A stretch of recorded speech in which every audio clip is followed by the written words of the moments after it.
Sejam bem-vindos para mais um vídeo e para mais uma apresentação de um livro, e hoje vamos falar sobre o livro do filósofo Jacques Derrida, portanto o filósofo francês Jacques Derrida, que escreve uma obra importantíssima que tem por título De la grammatologie, ou seja, traduzindo a gramatologia, que vamos ver o que é, e vamos falar de desconstrução. O que é que nós queremos dizer quando falamos em desconstrução? O que significa a desconstrução para os dias atuais? Que tipo de filosofia foi esta? E tudo o que vamos falar neste vídeo, portanto, é baseado na obra de Jacques Derrida. Aqui a versão original em francês, portanto, o livro De la grammatologie, portanto, o livro importantíssimo das edições Minuit, escrito esta obra em 1967, e vamos ver a importância desta obra e do filósofo Jacques Derrida, que alguns classificam como um filósofo pertencente ao grupo dos pós-estruturalistas, portanto, que vieram depois dos estruturalistas, embora Jacques Derrida não gostasse deste termo e não se incluía, portanto, nos pós-estruturalistas, porque Derrida dizia, e vamos ver isso tudo, dizia que ele se opunha completamente ao estruturalismo e daí o termo pós-estruturalista não estar correto no próprio entendimento de Jacques Derrida. E vamos fazer isso vendo neste vídeo o que significa a desconstrução. Portanto, vamos ver na primeira parte do vídeo tudo sobre a desconstrução, tendo em conta a obra de la grammatologie, e depois no final do vídeo vamos ver então quais as implicações desta filosofia, a desconstrução, para os dias atuais. Vamos começar em estudar quem de facto foi Jacques Derrida. Jacques Derrida nasceu em 1930, era filho de pais judeus e vivia na Argélia.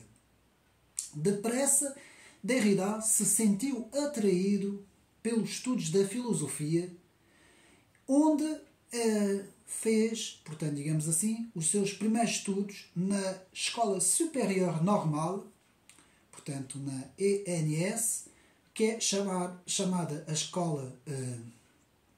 Portanto, os que frequentam essa escola em França são normalmente identificados como normaliens, portanto, os normaliens, que são aqueles que estudam nessa escola, e é uma escola muito conhecida em França, onde passaram bastantes intelectuais, filósofos e até políticos, e, digamos assim, foi aí que Jacques Derrida começou a ter os primeiros contactos com a filosofia e começou a estudar sobre a orientação do professor Jean Hippolyte, que traduziu para o francês todas as obras mais importantes de Edmund Husserl, portanto, Husserl, que é, portanto, como sabemos, o filósofo da fenomenologia, e foi com estes estudos, com estas primeiras traduções, que Jacques Derrida vai começar a construir a sua filosofia.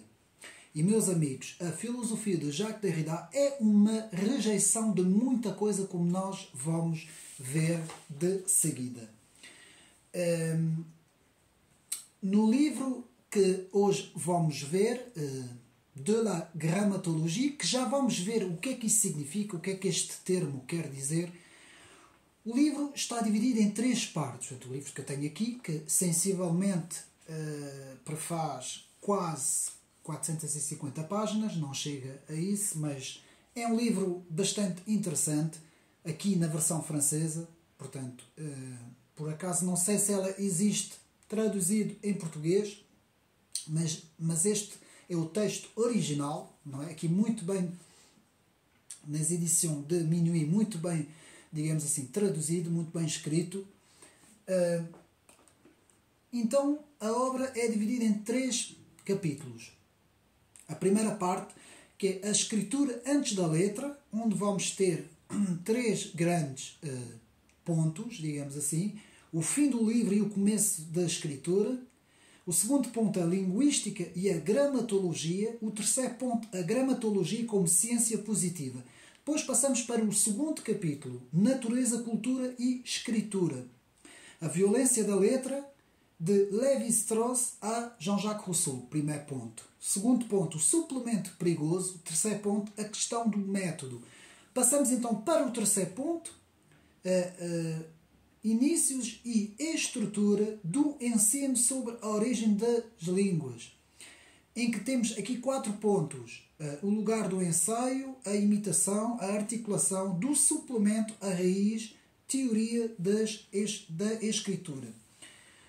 Portanto, basicamente, este é o conteúdo da obra de Jacques Derrida, de la Grammatologie, em que o autor vai tratar da desconstrução de uma visão que até aí predominava na filosofia ocidental, que é isso que nós temos que ter em conta.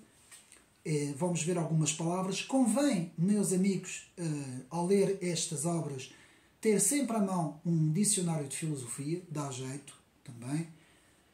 E vamos ver apenas rapidamente que este tema da desconstrução, que foi chamado desconstrução, encontramos também em mais 2 obras do autor, Jacques Derrida. Portanto, encontramos na escritura e a diferença, e vamos ver o termo de diferença, a importância desse tema.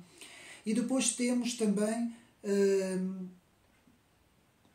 outro livro que tem por título O Vir e o Fenómeno, que também são as 3 obras, portanto, a gramatologia, a escritura e a diferença, o Vir e o Fenómeno, que são as 3 obras principais de Jacques Derrida, onde, portanto, ele tem muito mais obras, mas onde Derrida vai tratar principalmente desta sua filosofia, da construção da sua filosofia, que tem por nome a desconstrução. Embora Derrida nunca tenha falado desse termo, esse termo foi um termo que foi depois, digamos assim, classificado na filosofia de Derrida. Derrida vai falar aqui de uma série de coisas. E vamos começar o nosso estudo da obra e nós vamos ver a importância, meus amigos, desta, digamos assim, desta nova forma, nova filosofia, digamos assim, como esta visão vai ter sérias implicações para toda a segunda parte do século XX, meus amigos. Este filósofo, que alguns, como eu disse, classificam como pós-estruturalista, ou pós-estruturalistas, porque houve vários filósofos, podemos apenas aqui nomear mais ou menos os 4 principais, incluído o próprio Jacques Derrida. Portanto, temos Richard Rotary, temos Gilles Deleuze, temos também Jean-François Lyotard, que é um dos principais filósofos da chamada pós-modernidade, e temos também Michel Foucault.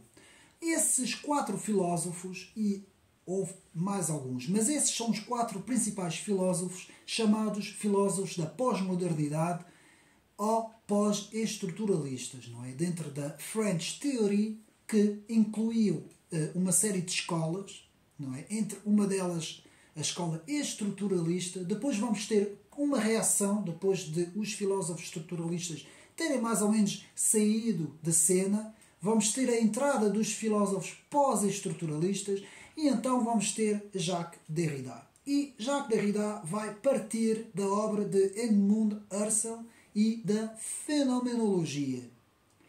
Jacques Derrida, portanto, demonstra como essa teoria, a fenomenologia, nas investigações lógicas, revela e camufla um sistema hierárquico característico da cultura ocidental. E nós aqui temos que perceber que toda a construção filosófica de Jacques Derrida vai ser uma rejeição, digamos assim, da visão cultural e filosófica ocidental, que é isso que nós temos que ver. E Jacques Derrida vai buscar alguns pontos de referência, como o próprio Martin Heidegger e também Nietzsche, não é? Vai buscar algumas coisas desses dois filósofos e vai partir, como eu disse, da fenomenologia para orientar a sua construção filosófica. Então, nesse sistema hierárquico característico da cultura ocidental, sairá dessa estrutura metafísica. Vai haver aqui uma crítica nessa estrutura metafísica, que é uma estrutura que está, portanto, sustentada, por exemplo, na autoridade do Pai, do Estado, do que é verdadeiro, do belo. Todos esses conceitos que vinham, digamos assim, dos séculos passados, não é? E que sempre construíram, digamos assim, a filosofia cultural ocidental, tudo isso vai ser alvo de uma crítica muito grande da parte de Jacques Derrida. Será para Jacques Derrida o projeto da filosofia daí em diante, ou seja, pôr em causa esta visão característica da cultura ocidental. Portanto, na gramatologia, em francês la grammatologie, que é, portanto, a obra que eu tenho aqui, o título da obra que eu tenho aqui, podemos então descrever essa palavra como sendo a ciência da escrita. Portanto, isso na visão de Jacques Derrida. Portanto, a gramatologia, ciência da escrita, constitui uma crítica radical de toda a tradição metafísica ocidental.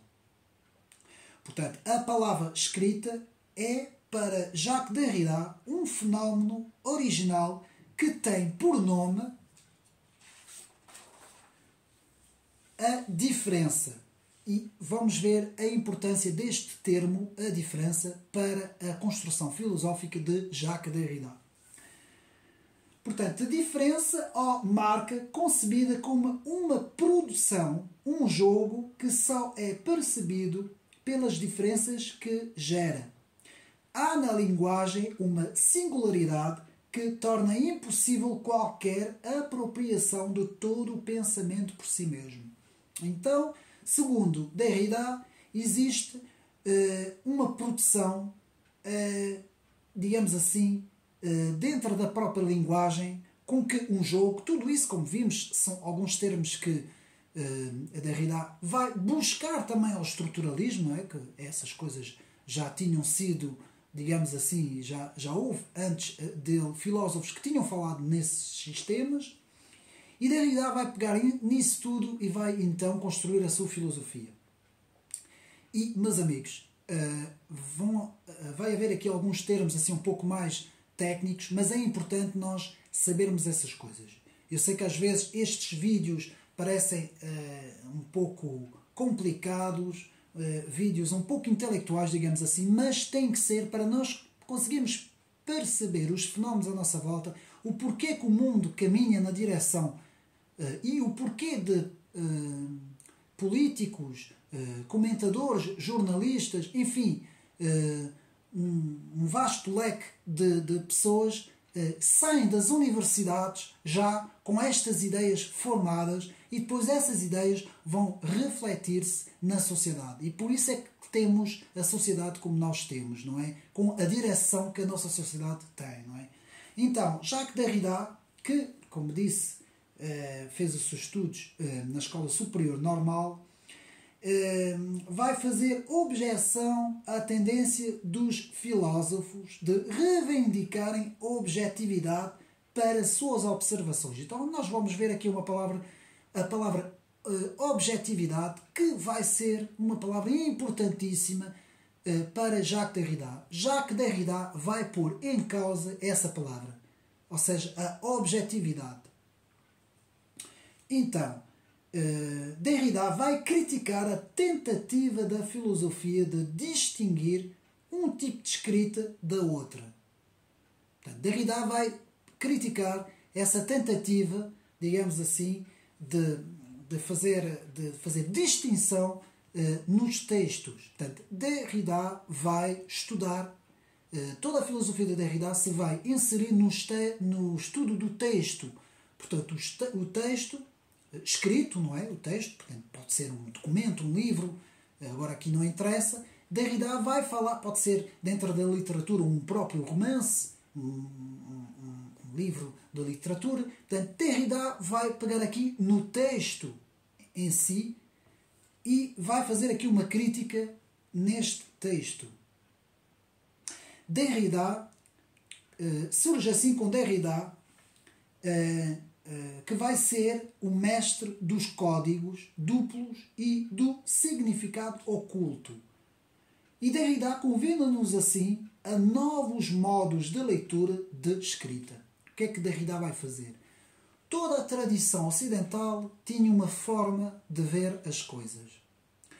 Essa forma de ver, esta visão de poder interpretar um texto, que se estuda na hermenêutica, não é? A arte e a ciência de interpretar um texto, tudo isso, na segunda parte do século XX, vai ser completamente posto em causa, não só por Jacques Derrida, por uma série de filósofos também, mas Derrida vai então dizer que essa visão tem de ser desconstruída, meus amigos. E nós aqui temos que perceber uma coisa. A filosofia, digamos assim, tanto a filosofia clássica como a filosofia medieval, chegando aí até mais ou menos, podemos dizer, a segunda escolástica tardia, tinha como objetivo, tinha dois grandes pressupostos. Eu tenho que falar um pouco disso para nós entendermos. Tínhamos então o objeto e o sujeito. Portanto, o sujeito que observa e temos o objeto que é observado pelo sujeito. E toda a filosofia tinha essa visão de que, portanto, havia um estudo do objeto feito pelo sujeito. O sujeito estudava o objeto e depois havia a interpretação do sujeito, ou seja, da realidade do objeto. Portanto, o objeto poderia até ser a realidade, não é? O mundo, a realidade, não é?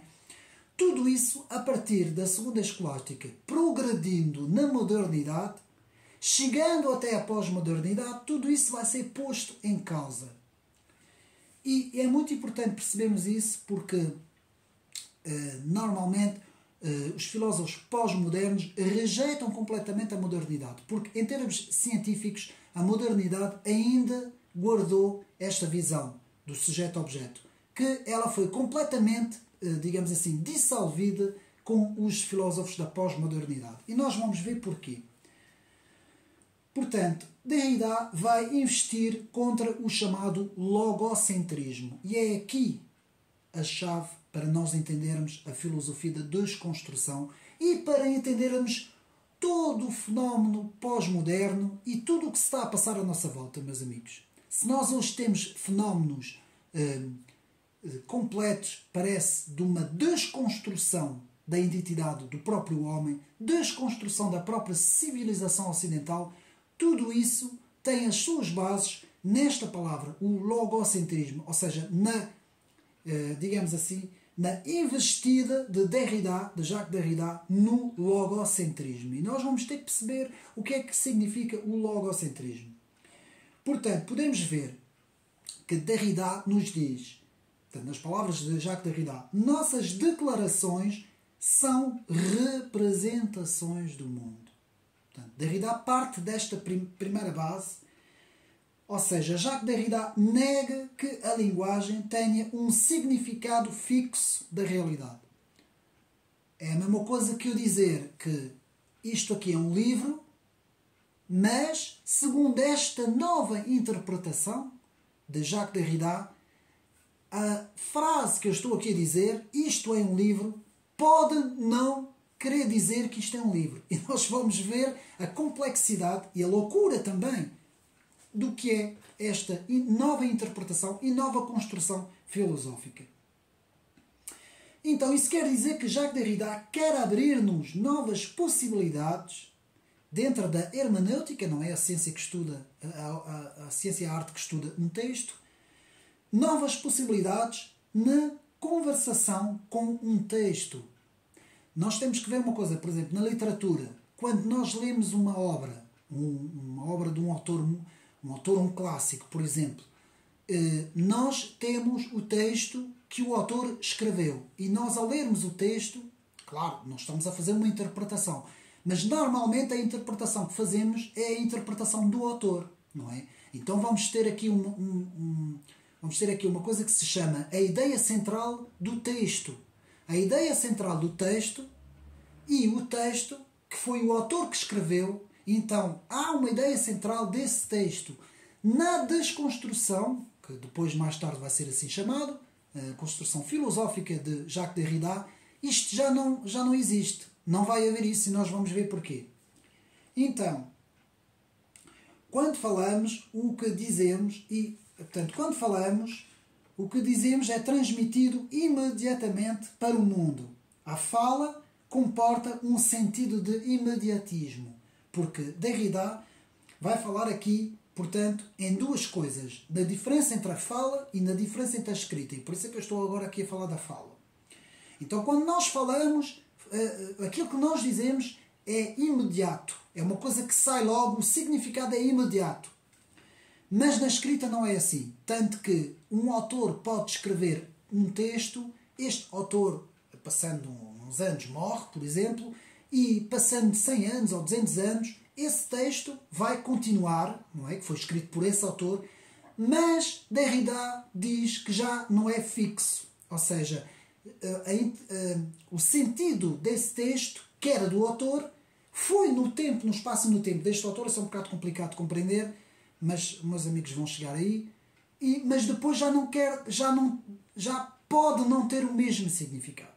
É que esses autores vão falar muitas vezes do pode, não pode, vão estar sempre nessa expectativa de que as coisas mudam, não é? Há aqui digamos assim, uma visão de mudança constante nestas construções filosóficas. Então, quando, porém, escrevemos, ao contrário do que falamos, nos diz Jacques Derrida, nossa escrita rapidamente se desliga de nós, aquilo que eu disse. Já não depende mais de nós para a sua existência, em virtude do facto de que a escrita não depende da presença da origem. Ela vê-se despojada de sentido de imediatismo que a fala implica. Isto vai falar muito na filosofia da presença. Tudo isso são influências também, por exemplo, de Martin Heidegger, não é? Heidegger, que falava sobre o ser e o nada, sobre também essa situação de um estudo da presença, não é?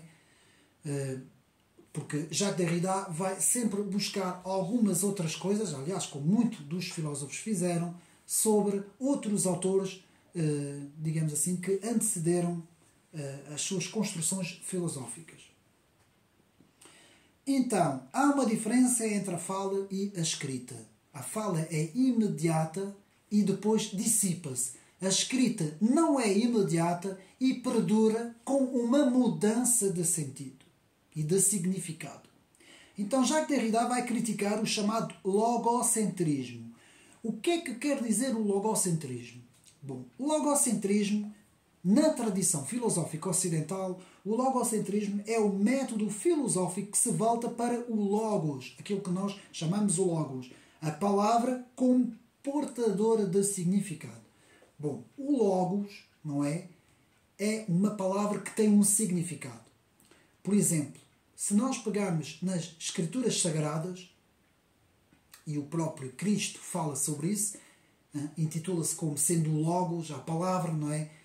Porquê que o próprio Cristo se identifica como Logos, como a palavra? Porque quer dizer que o sentido da palavra, a sua palavra, o sentido, o significado dessa palavra é o centro absoluto daquilo que Cristo transmite aos homens, não é?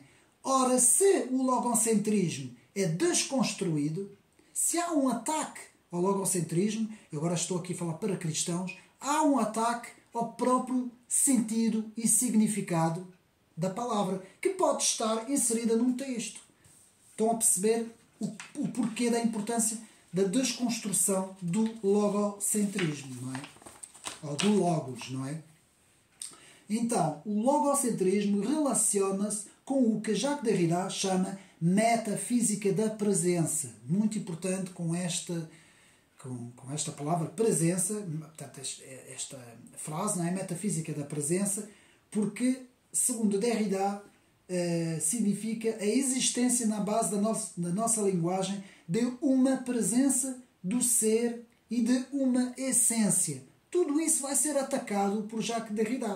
É mesmo esta palavra, atacado completamente por Jacques Derrida, não é? Portanto, continuando, Derrida vai nos dizer que o sistema de sinais linguísticos é capaz de significar ou de representar uma realidade dada na natureza, realidade última, que sirva de fundamento para o nosso pensamento.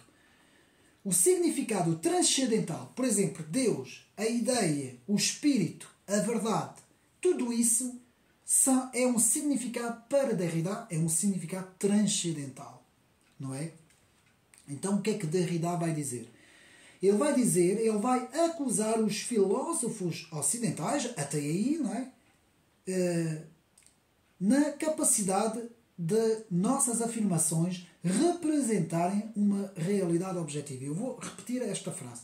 Portanto, Jacques Derrida acusa os filósofos ocidentais na capacidade de nossas afirmações representarem uma realidade objetiva. E agora aqui temos a palavra objetivo, que vai ser uma palavra muito, mas mesmo muito atacado por este filósofo. Meus amigos, qualquer pessoa, não é preciso ser muito inteligente para perceber isso. Qualquer pessoa que tenha até agora acompanhado o que eu tenho estado a dizer, consegue entender que esta construção filosófica não é algo para melhorar o mundo. Não é algo para vir trazer alguma solução mágica, não é? Ou então descrever a realidade com mais pormenor, para ajudar, digamos assim, o desenvolvimento da humanidade. Não. Nós estamos aqui a perceber que há aqui uma tentativa de desconstruir o que foi feito atrás. Ou seja, há uma interpretação da realidade, então nós vamos desconstruir esta interpretação da realidade. Que é isso que é a desconstrução, que já vamos ver isso com mais pormenor. Portanto, é um ataque completo à fenomenologia de Edmund Husserl. Porquê? Porque Edmund Husserl se propunha a descobrir as estruturas primordiais do pensamento e da percepção, que é um fundamento indiscutível para a razão e para a linguagem. Ora, pois está claro, eu estou aqui nesta sala, há aqui uma televisão, há aqui por exemplo, uma biblioteca, há aqui um livro, há aqui um candeeiro, eu estou aqui. Portanto, tudo isso é uma percepção da realidade. Não é? Dentro da fenomenologia, toda esta percepção vai dar um sentido do que é a realidade. Não confundir com um empirismo. Não é experiência dessa realidade. Aqui estou a falar numa percepção, digamos assim, que está no meu inconsciente. Eu sei que essas coisas aqui à minha volta existem. Porque por causa disso houve muitas interpretações na filosofia, não é? Como dizer, esta cadeira existe aqui à minha frente, ou esta televisão existe aqui à minha frente, mas se eu não estiver aqui, ela pode não existir também. Ou seja, ela existe enquanto eu estou aqui, mas se eu não estiver aqui, ela deixa de existir. Portanto, tudo isso tem implicações muito grandes na filosofia e principalmente na construção filosófica de Jacques Derrida. Então é isso, vai ser um ataque aos princípios fenomenológicos de Edmund Husserl, que se propõe a descobrir as estruturas primordiais do pensamento e da percepção, que é um fundamento indiscutível para a razão e para a linguagem. Assim vai surgir em Derrida o termo différence, que em português quer dizer diferença. O termo diferença, compreende a rejeição de Derrida ao projeto de Edmund Husserl. Foi um ataque ao projeto de Edmund Husserl. Por exemplo, uma palavra não possui um significado fixo em si mesmo, obtendo seu significado com base na relação existente na esfera do sistema linguístico. O significado é produzido pelas diferenças entre os significantes na cadeia linguística. Portanto, numa rede de relações linguísticas, lá está.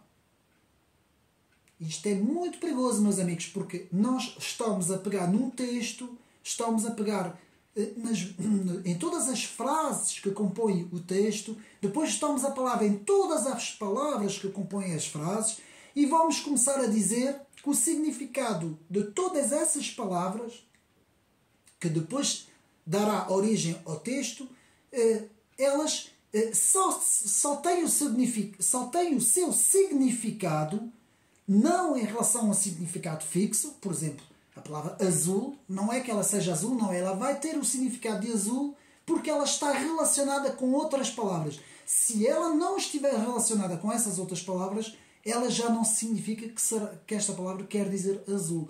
Nós caímos aqui, meus amigos, numa loucura total, e é por isso é que o pós-modernismo, principalmente quando passamos do estruturalismo para o pós-estruturalismo, nós vamos aqui ver coisas, meus amigos, que conseguiram criar construções, digamos assim, filosóficas pós-modernas, de uma autêntica loucura da desconstrução da própria realidade. E nós vamos ver isso com mais calmas.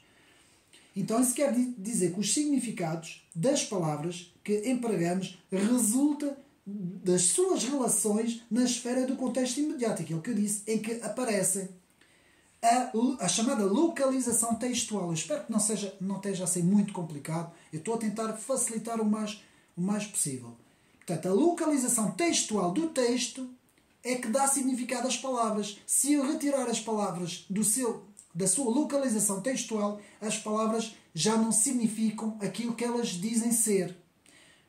E não com alguma conexão com significados mentais. Isso é muito perigoso, porque se o azul só é azul por causa da estrutura, da sua estrutura local, digamos assim, dentro do texto, então quer dizer que a palavra isolada já não quer dizer azul. Meus amigos, tudo isso tem repercussões muito grandes. E se nós vamos lá para trás, vemos que os primeiros, não dessa forma, mas os primeiros a começar a pôr em causa o sentido da realidade foram os nominalistas. Não esquecermos isso. Guillaume de Ockham, por aí fora, começaram, e para mim são os grandes, digamos assim, são aqueles que vão inaugurar, portanto, toda a filosofia subjetiva, toda a filosofia que vai pôr em causa a realidade. O tal sujeito-objeto que eu disse ainda há bocado, o sujeito-objeto foi posto em causa justamente pelo nominalismo, não é? Então nós vamos continuar. Então podemos dizer, portanto, Derrida sustenta então que o significado nunca é estático, mas muda ao longo do tempo e conforme a variação do contexto. Um signo conduz sempre a outro signo numa linguagem, e uma linguagem é uma cadeia de significantes que se referem a outros significantes. Isto tem muito a ver também com o estruturalismo, meus amigos. Não é? A parte compõe o todo e o todo compõe as partes têm um significante do todo e o todo não pode ter significante sem as partes. Portanto, nas estruturas da linguagem, tudo isso vai ser também uma reação ao estruturalismo, não é? Uma continuação e uma reação ao estruturalismo. Portanto, por intermédio da linguagem e dos conceitos, impomos o sentido dos significantes objetivos.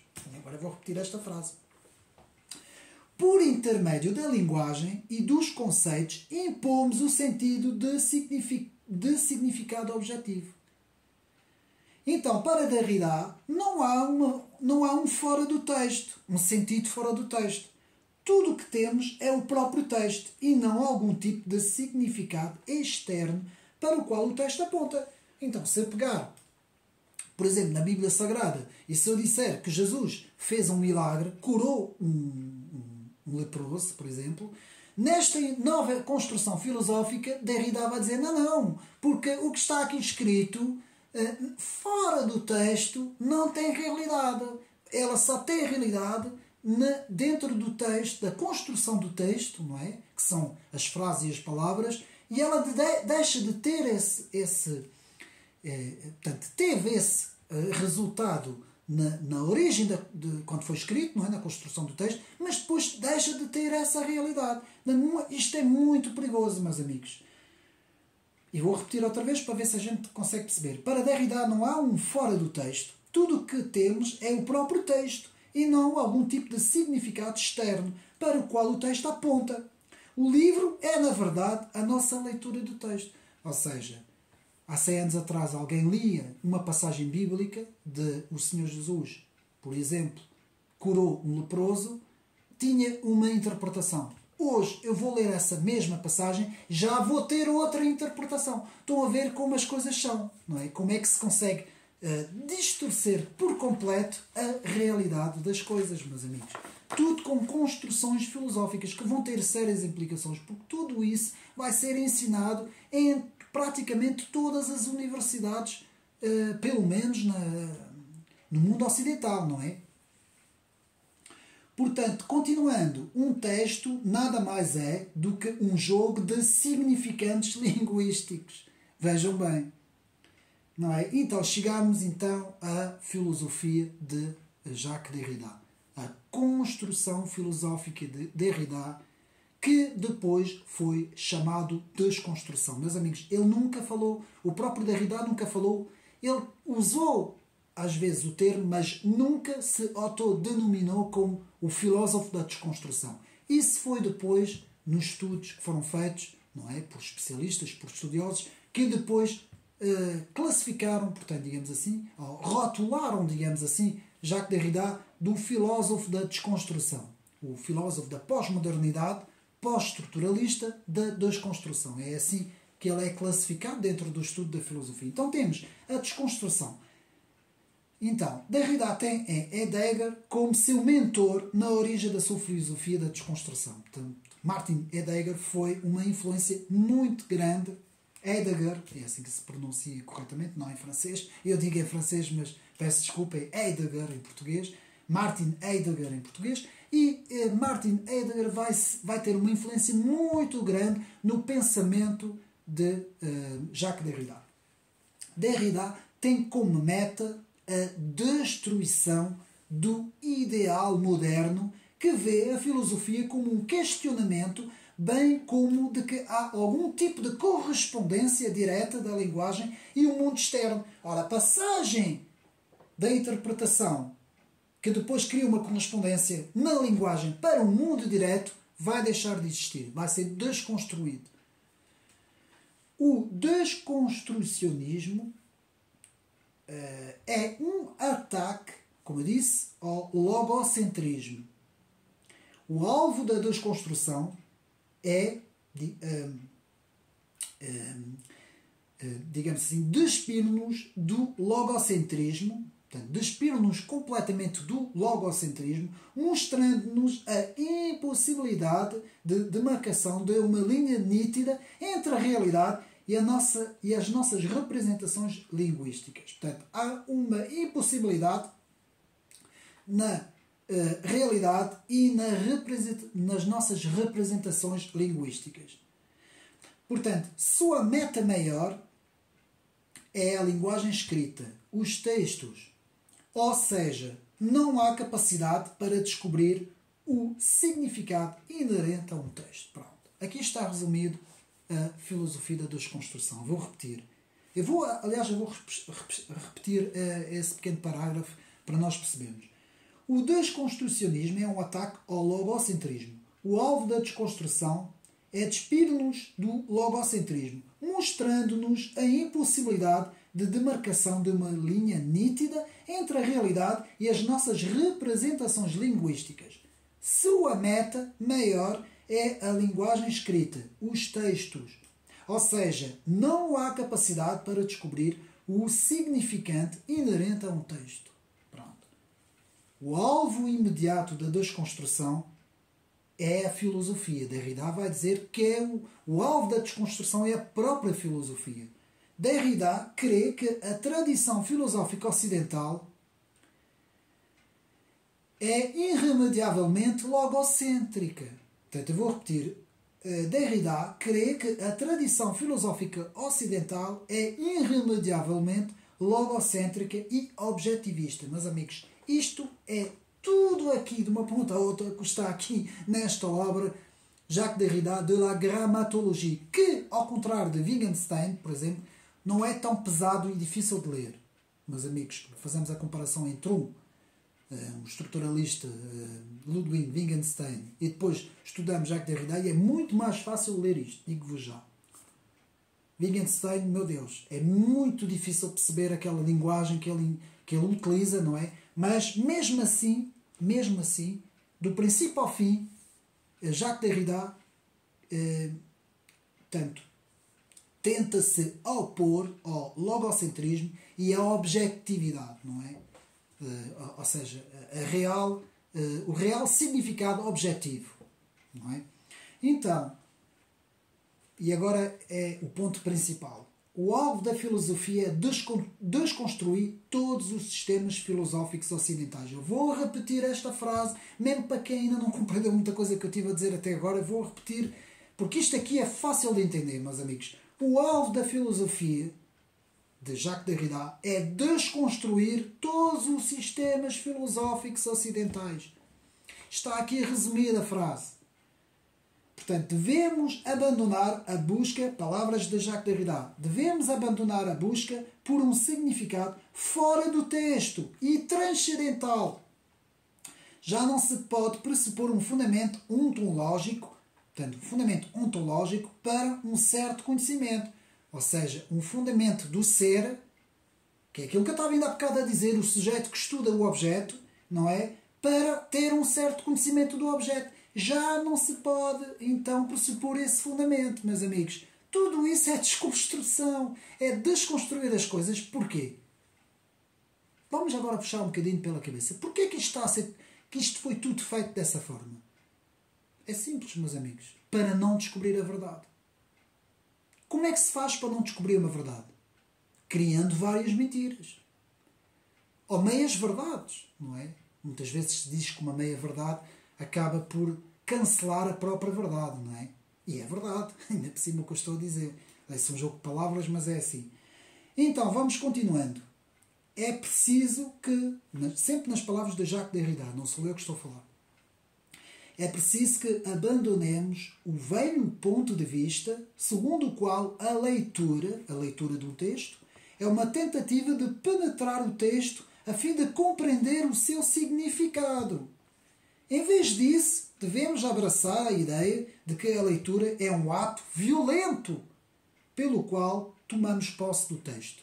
A fazer lembrar Michel Foucault, não é? De que todo o discurso é um poder.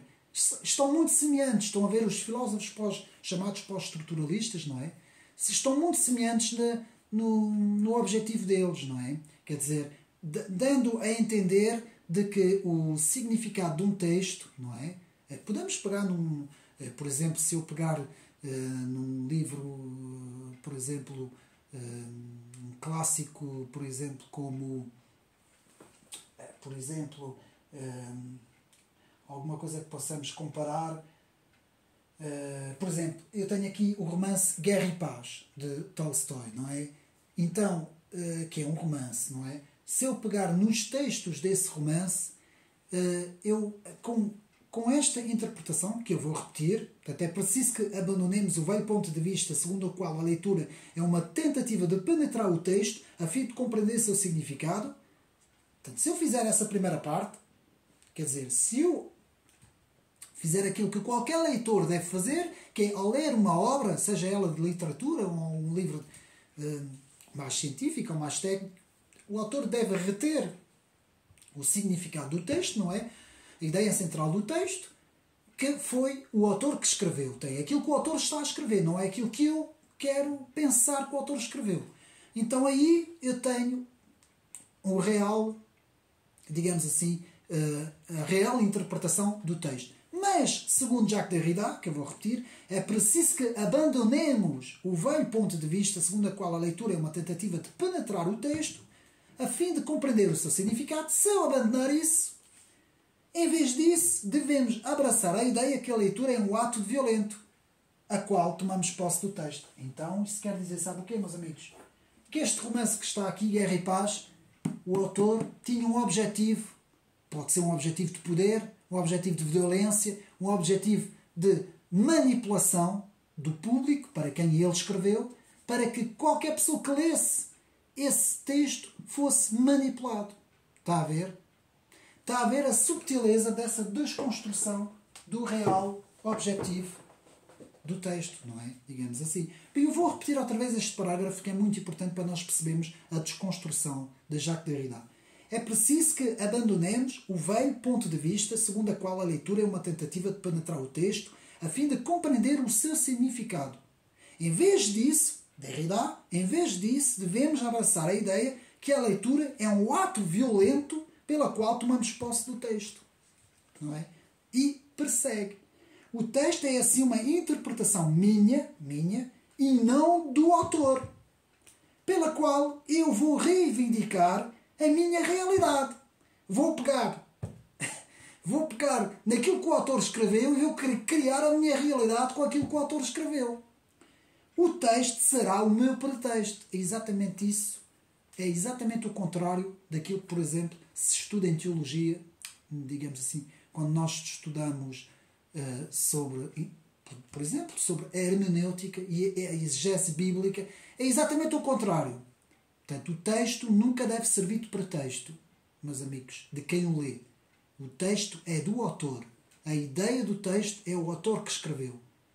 E é por isso que existem duas coisas, que é o ICT, que é a ideia central do texto, e a ideia central do autor, ICA. Essas duas coisas estão ligadas uma à outra. Nunca pode existir a ideia central do leitor. Eu li um livro e tenho a minha ideia central. Eu posso pensar algo sobre o texto. Pensar uma coisa minha. Mas não é o que o texto diz. Eu não posso obrigar o texto a dizer aquilo que eu penso. Eu tenho que pensar aquilo que o texto diz. E esses desconstrucionistas fazem exatamente o contrário. Dizem que a partir de agora sou eu que vou decidir o que é que o texto quer dizer. Bom, isto leva, meus amigos, a um caminho, e por isso é que nós hoje temos aquilo que nós estamos a ver, não é? Digamos assim. Então, o que é que aconteceu? Chegamos até aqui, não é? Espero que não seja muito confuso. O que é que nós podemos dizer até agora? Que é uma desconstrução de uma interpretação objetiva de algo. Nesse caso, um texto, não é? Então, com isso, temos a desconstrução da filosofia, a desconstrução da história, a desconstrução da ciência, a desconstrução da religião, a desconstrução da cultura, a desconstrução da política e, por fim, a desconstrução do homem. E agora vamos ver aqui. Segundo Derrida, o homem é aquilo que ele quer ser. Pode-se tornar o que ele quer, ou o que ele quiser, pois não há uma verdade absoluta, não há uma entidade fixa. Meus amigos, tudo isso vai criar tudo o que nós temos estado a ver. Essa já nem é ultra, é hiper-esquerda, e esses wokistas, e essas loucuras de que eu agora quero ser um cão, eu agora quero ser a lua, eu agora quero ser uma árvore, eu agora amanhã já não vou trabalhar porque eu meti-me na cabeça que agora eu quero ser um pássaro ou eu quero ser um gato. As coisas, eu estou a dar esses exemplos para não dar outros, para não haver aqui problemas com o vídeo. Mas estão a ver onde é que eu quero chegar. A loucura é tão grande que a realidade já não existe. Ora, se a realidade não existe, eu vou criar a realidade. Então, olha, tudo o que está aqui à minha volta não existe. Olha, não existe. Olha, entramos numa loucura, entramos num matrix completo. E o caminho é, meus amigos, é o manicômio. O caminho é o hospital dos malucos. Porque pouco falta para isto acontecer, não é? Quer dizer, se eu nego a realidade para criar a minha realidade, porque para mim a realidade objetiva não existe, então eu posso criar o que eu quiser. Eu posso dizer que eu não estou aqui, que é uma ilusão, não é? Então, para não nos desviarmos muito do vídeo, o fim de uma narrativa única que explica o mundo. E agora chegamos aqui a um ponto importantíssimo, porque estes filósofos pós-estruturalistas não queriam apenas atingir o lado individual da pessoa, ou seja, o lado privado, digamos assim. Eles também quiseram atingir o chamado a esfera pública, e eu vou explicar porque é que estou a dizer isso. O fim de uma narrativa única. O que é uma narrativa única? Uma narrativa única que explica o mundo. É aquilo que nós chamamos de metanarrativa. Por exemplo, a tradição judaico-cristã, que Deus criou o mundo, o homem pecou e depois Cristo veio à Terra e redimiu o homem. Um exemplo apenas que eu estou a dar, que eu também posso dar a metanarrativa marxista. Atenção, eu agora estou a dar a metanarrativa judaico-cristã, mas também posso dar a metanarrativa marxista. Vai dar ao mesmo. Ao mesmo no sentido do que esses autores querem fazer. O que eles dizem é a desconstrução completa de uma metanarrativa. Ou seja, essa interpretação da realidade que eu tenho e que eu creio que seja a verdade absoluta, para mim, que é a verdade absoluta, eles dizem que não. Não. Para eles é uma metanarrativa que eu construí porque obrigaram, por meio de um texto, a assimilar essa metanarrativa. Mas o mesmo podemos dizer ao marxismo. Atenção. Eles também podem dizer... Aliás, eles próprios foram críticos do marxismo, que é o mais engraçado. Eles saíram do marxismo, ao fim e ao cabo, vendo a história, e eles próprios vão criticar todas as metanarrativas. Há pelo menos 6 metanarrativas, agora não me recordo todas elas na cabeça, mas é mais ou menos 6 narrativas que existem, e a desconstrução vai criticar as 6 grandes metanarrativas. Portanto, uma delas é a tradição judaico-cristã, a outra é a tradição marxista, outra é a tradição humanista, secular, penso eu, a outra que é a metanarrativa islâmica, e haverá mais 2 que agora não me estou a lembrar. O que eles vão dizer é fim das cosmovisões. Cosmovisões, a palavra cosmo, visão, é a visão do cosmo, visão do mundo, visão da realidade. Nós empregamos a palavra cosmovisão para dizer a realidade. Uma boa forma de explicar o que é uma cosmovisão é utilizando, portanto, o exemplo dos óculos. Uns óculos vermelhos. O indivíduo mete uns óculos vermelhos, vai ver tudo vermelho. O indivíduo mete uns óculos azuis, vai ver tudo azul. O indivíduo mete uns óculos verde, vai ver tudo verde. Isso significa que a cosmovisão desse indivíduo é aquela. Dando aqui um exemplo, não é? Então, fim das cosmovisões. O fim de que o homem ocidental evoluiu segundo uma história, segundo uma cultura, segundo uma tradição e, sobretudo, na tradição metafísica ocidental. Porque, meus amigos, estes filósofos não vão criticar as outras tradições ou as outras civilizações. Eles vão centrar o seu ataque, a sua desconstrução à civilização ocidental. E principalmente a tradição judaico-cristã, porque é essa tradição que vai tentar ser desconstruída. Com isso, chegamos à parte final e ao resultado, que é a conclusão do vídeo, ao resultado da filosofia da desconstrução de Jacques Derrida. Ao fim e ao cabo, já vimos desconstrução do significado do texto e agora temos desconstrução do próprio autor que lê o texto e agora chegamos à desconstrução do próprio homem. Então, não existe o homem. A palavra homem não existe. Existe apenas um ser que interpreta. E esse ser que interpreta, esse ser pode ser aquilo que quiser. Vejam bem. Vejam bem onde é que isto nos está a levar. Portanto, com isso, pressupõe que não há verdades absolutas, portanto, não há verdades absolutas e muito menos uma verdade absoluta, ou uma metanarrativa que explicaria todas as outras narrativas. Não há uma tradição ou tradições, pois elas podem mudar conforme o espaço e o tempo e conforme a interpretação. Não é? A moral também não existe. Porquê que a moral não existe? Porque ela é relativa, não é? Cada um pode interpretar a moral como quiser. Isto é ainda mais perigoso, meus amigos. Então, chega ao pé de alguém com uma pistola, dou um tiro e diga assim, olha, a minha moral a mim diz-me que isto é uma coisa boa. Mas a outra pessoa vai morrer, não é? Quer dizer, isto é uma loucura, não é? Se não há uma moral se não há uma moral absoluta que nos diz o que é o bem e o mal, então tanto o bem como o mal se torna preferências, não é? Então, se eu quiser preferir o mal ao bem, quem tem alguma coisa a ver com isso? Se é a minha preferência pessoal. Estão a ver onde é que o perigo de tudo isso? Portanto, isto é o puro relativismo moral, não é? Então, a moral é relativa, onde ela se encontra no espaço e no tempo. Cada um tem a sua moral, cada um tem a sua interpretação do mundo, cada um faz a sua interpretação, cada um lê um livro e interpreta como ele quiser. Não existe uma ideia central no texto, mas várias ideias que cada um pode interpretar conforme o significado, conforme os signos e significantes do próprio texto. Tudo isso a seu belo prazer, não é? Portanto, a desconstrução leva ao fim dos valores e dos chamados princípios e valores ocidentais que tanto e tanto fizeram pela nossa civilização.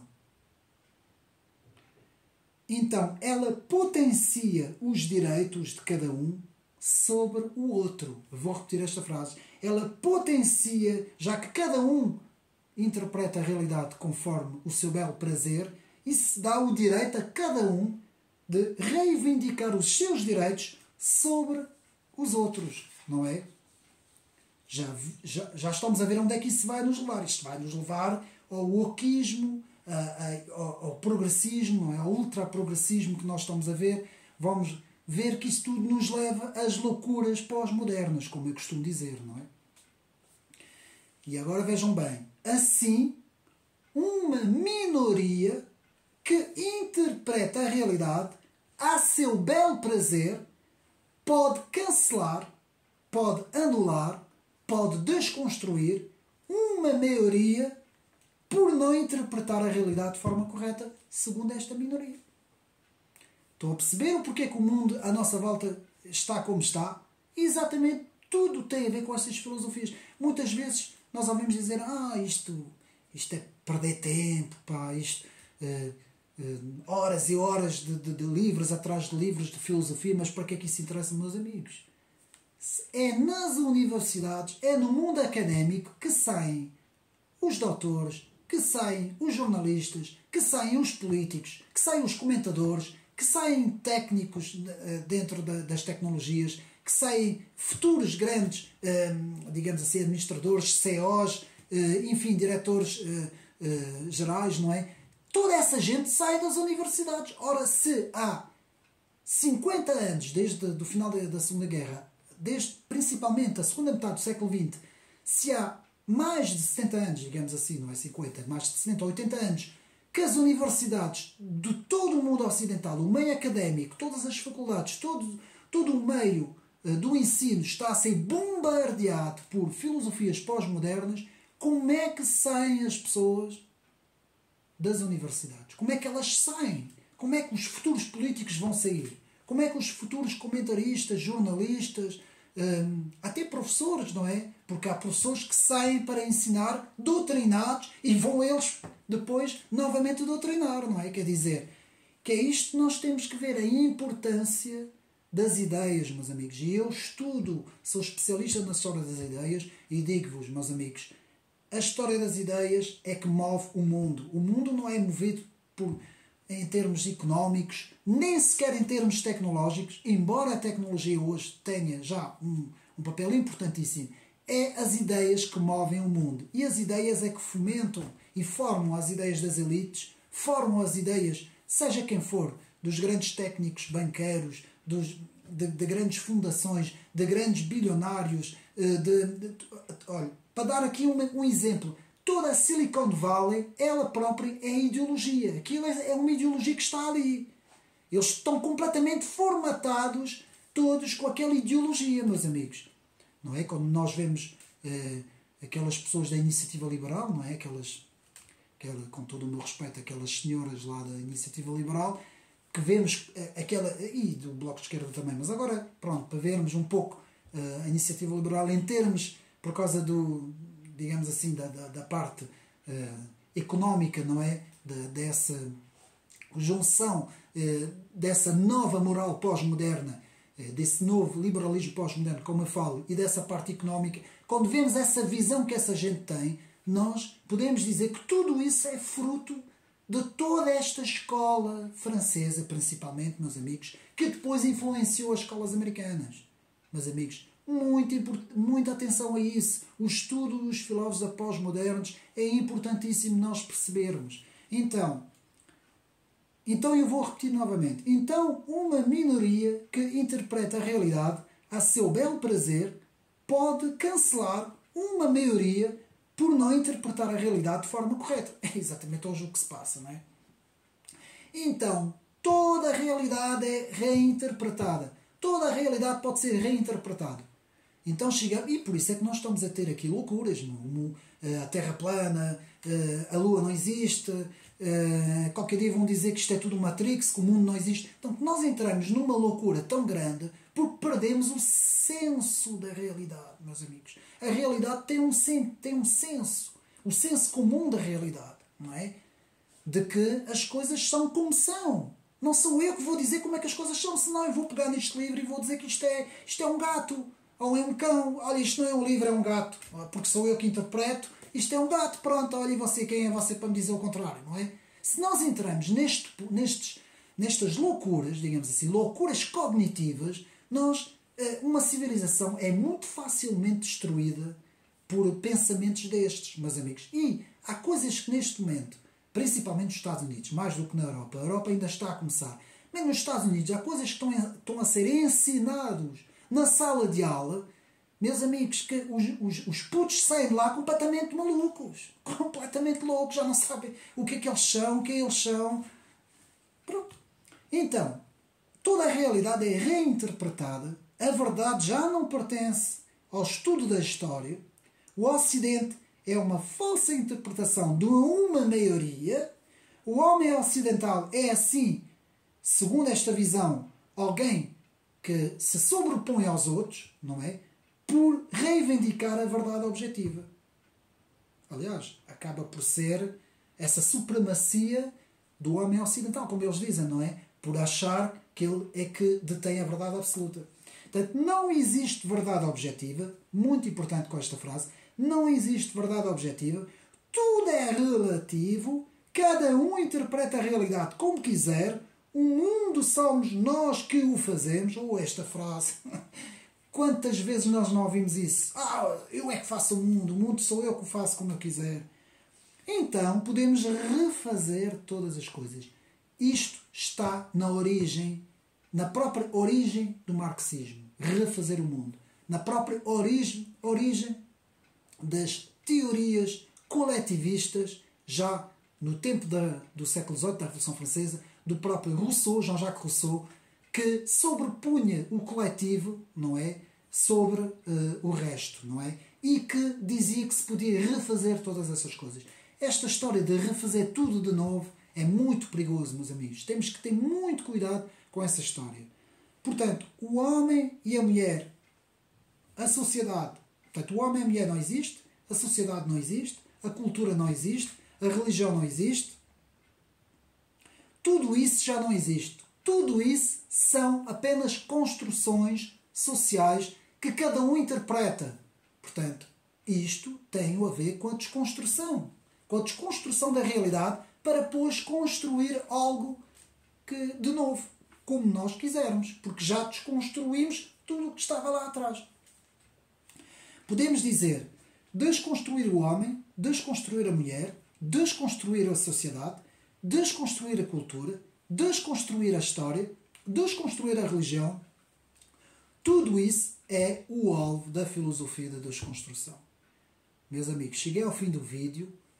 Podem estudar e devem estudar. Procurem livros sobre estes estudos, sobre, por exemplo, a filosofia pós-moderna, as filosofias pós-modernas, sobre esses autores que eu falei. Procurem estudar as correntes do século XX, principalmente a segunda parte do século XX. Há várias correntes filosóficas que devem ser estudadas, como o estruturalismo, por exemplo, o existencialismo, por exemplo, o pós-estruturalismo, como eu falei, a desconstrução é uma delas, existe mais. Existe muita coisa que se pode estudar. Pode-se também estudar os filósofos de Frankfurt, na escola de Frankfurt, da escola de investigação de Frankfurt, não é que eu costumo, Instituto de Pesquisa Social de Frankfurt. deve-se estudar tudo isso, deve-se estudar as novas correntes neomarxistas, não é? Que utilizaram também o gramscismo, não é? Como eu costumo também aqui falar no meu canal. Deve-se tentar estudar todas essas correntes, fazendo a evolução dessas correntes até chegar a todos os autores principais norte-americanos que nós hoje identificamos como o wokismo, não é? E todos esses autores e autoras, principalmente autoras norte-americanas, tem que se estudar tudo isso, meus amigos, para compreender os fenómenos e porque é que nós chegamos até aqui e porque é que é a tradição judaico-cristã que está debaixo de fogo cerrado, meus amigos. Eu vou repetir, é a tradição judaico-cristã que está debaixo de fogo cerrado, meus amigos. E é isso que nós temos que perceber e é por isso é que eu faço aqui este trabalho neste canal, Ocidente Neri, e é mais uma recomendação. Não deixa de ser muito interessante estudar o pensamento desses autores, atenção. E houve autores muito inteligentes, autores que desenvolveram sistemas filosóficos incríveis mesmo. Alguns é muito difícil perceber a leitura. Eu acho que até nem eles próprios conseguem perceber o que eles escrevem. Mas há também muitos filósofos que vale a pena ler, vale a pena estudar, vale a pena tentar entender, meus amigos. Como eu costumo dizer, o conhecimento não ocupa espaço e quanto mais nós sabermos, mais preparados nós estamos para resistir a tudo o que está aqui a passar à nossa volta. Toda esta encenação que nós estamos a ter muitas vezes à nossa volta, todas essas coisas que ninguém consegue perceber muito bem o que é que se está a passar, e isto muitas vezes dá-nos uma preparação intelectual, digamos assim, e cultural para nós compreendermos os fenómenos à nossa volta. Espero que tenham gostado mais deste vídeo. Um abraço e até uma próxima.